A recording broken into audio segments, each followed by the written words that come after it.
Olá, Brasil, do meu coração chegando aqui com vocês mais uma vez, isso mesmo. E dessa vez a gente quer falar sobre: é possível amar a Cristo e negá-lo, né?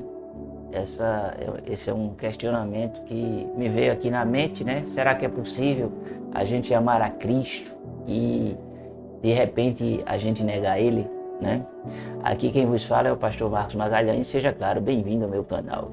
Eu queria pedir, pessoal, se possível, para vocês assinar o canal. Deixa eu ver aqui onde é que está o botão do canal. Tá por aqui, alguém? Tá em um canto por aqui. Cadê? Tá por ali. Assinar o canal e também, claro, ativar as notificações. Ficaria muito feliz se você assinasse o canal, né? Tá por onde esse negócio do YouTube? Não passou não, foi. Tá bom, vamos embora, né? Vamos embora. Pronto. O botão ali não tá por aí, ok? Vamos lá para a palavra, né? Tornou a dizer-lhe segunda vez: Simão, filho de Jonas, amas-me? Disse-lhe: sim, Senhor, tu sabes que te amo. Disse-lhe: apacenta as minhas ovelhas.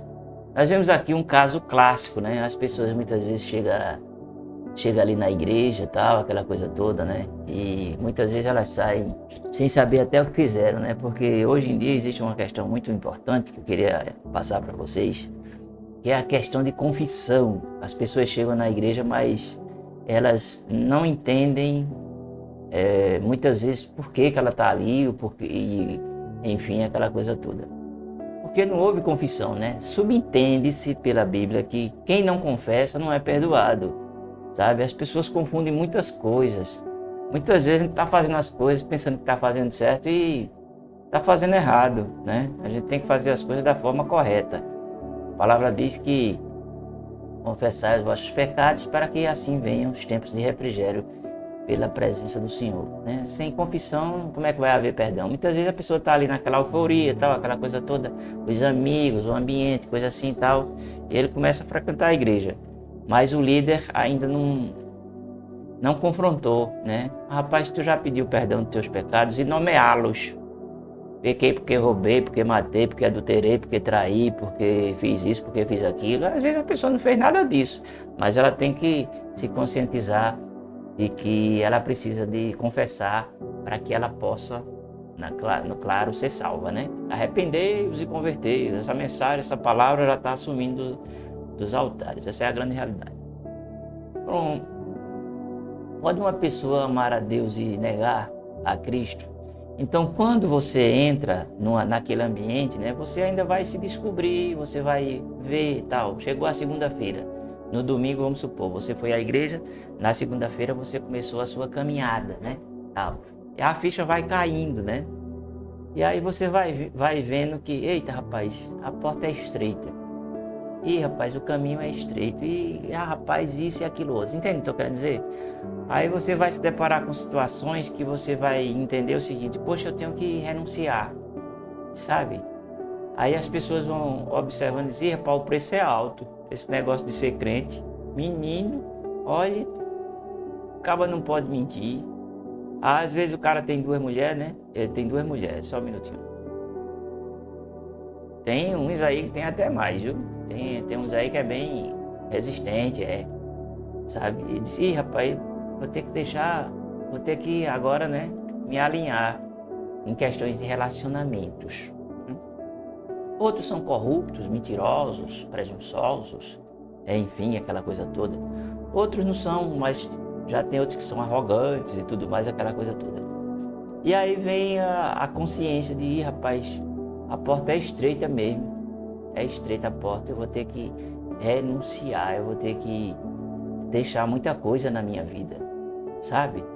E as pessoas vão dizendo assim: poxa, o preço é grande, o preço é alto. Foi justamente isso que aconteceu com Pedro. Pedro amava a Cristo? Claro que ele amava, demais. Era um amor assim extraordinário de Pedro em relação ao seu mestre.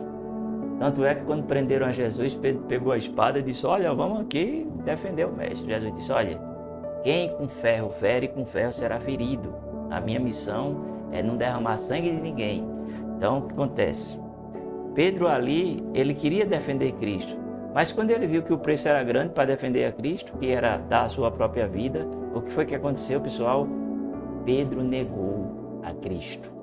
Mas a pergunta que fica no ar é: pode uma pessoa amar a Cristo e negá-lo? Sim, perfeitamente. Muitos negam porque a realidade, no caso de Pedro, ele temeu perder a sua vida. Ele amava o Mestre, mas ele temeu ali perder a sua vida. Muitos negam porque, poxa, desfazer de 3 relacionamentos, 2 relacionamentos, para mim é difícil. Outros, sabe, deixar de fazer aquele arrumadinho lá na empresa e tal, aquela coisa, aí eu vou à falência, eu vou quebrar, sabe? Eu vendo 1 milhão, mas eu declaro ali para a Receita Federal só 200 mil. E aí fica difícil, sabe? Entendeu o que eu estou querendo dizer? Ele ama a Cristo, mas aí ele vai com o pé atrás porque ele encontra essas dificuldades, né? Outro, né, enfim, muitas situações adversas aí acontecem durante a nossa caminhada. E aí as pessoas têm dificuldade dessa porta estreita, desse caminho estreito, porque as coisas vão se afunilando e ele vai vendo ali que a coisa é séria para servir a Deus, né? Ou seja, e aí ele diz que ama a Cristo, mas quer continuar com aquela vida, né? Pregressa. Ele continua indo à igreja, mas continua com a sua velha natureza, porque ele não se abre para mudar, entendeu? E aquilo ali vai lhe prejudicando. Por quê? Porque ele não tomou uma decisão ainda, sabe? Ele não tomou uma decisão, sabe? A gente vê muito isso dentro das igrejas. E é importante a pessoa se conscientizar. Quando Jesus diz assim: Pedro, tu me amas? Tocou o coração de Pedro. Jesus não foi acusar Pedro, Jesus não foi dizer: rapaz, vê o que é que tu fizeste. Tu viste o que tu fizeste. Olha, eu disse para tu que tu ia me negar, rapaz. E tu vê o que tu fizeste. Não. Jesus não foi dando carão em Pedro, Jesus não foi acusando Pedro, coisa assim desse tipo. E você que está aí dentro de uma igreja, que você está nessa vida pregressa, né, continua com as mesmas atitudes, né? Você até, aparentemente assim, as pessoas dizem: eita, rapaz, ali chegou um grande servo de Deus. Mas você conhece você por dentro, nós nos conhecemos por dentro, né? É tempo assim de você parar um pouco, né? De você se conscientizar. Eu sei que você ama Cristo, mas muitas coisas não estão alinhadas com Ele, entende? Então é necessário você parar um pouco, ponderar um pouco e você racionalizar, sabe? E analisar. Se Jesus vir agora, o que será da minha vida? Que adianta um homem ganhar tanta coisa, né? E no final das contas, ao fechar os olhos, ele, mesmo estando ali, dentro de uma igreja, ele perder a sua salvação, que é o bem mais precioso que nós temos. Né, pessoal? Então a gente tem que pensar nessas coisas. Muitas coisas vai doer na gente, vai cortar a nossa carne, sabe? Mas vale a pena, sabe? Porque é justamente ali que vai estar a nossa libertação, a salvação e, claro, entrar na eternidade, sabe? Então muitas coisas na nossa vida é isso que acontece. As pessoas sentem dificuldades hoje de renunciar, sentem dificuldade de, né, quando se fala em santidade, ele diz: não, comigo não. Outros dizem: eu não sou Cristo.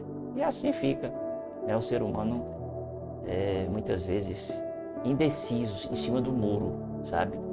Mas é importante a gente se conscientizar, pessoal, e procurar, né, a palavra, procurar o Espírito Santo, procurar orar, procurar jejuar, procurar buscar a Deus, porque Deus tem um sentido diferente para você. Deus tem um projeto, um propósito, um plano extraordinário, um caminho diferente que você ainda não experimentou, tá bom? Eu vou ficando por aqui. Beijo no coração de vocês. E a gente se vê.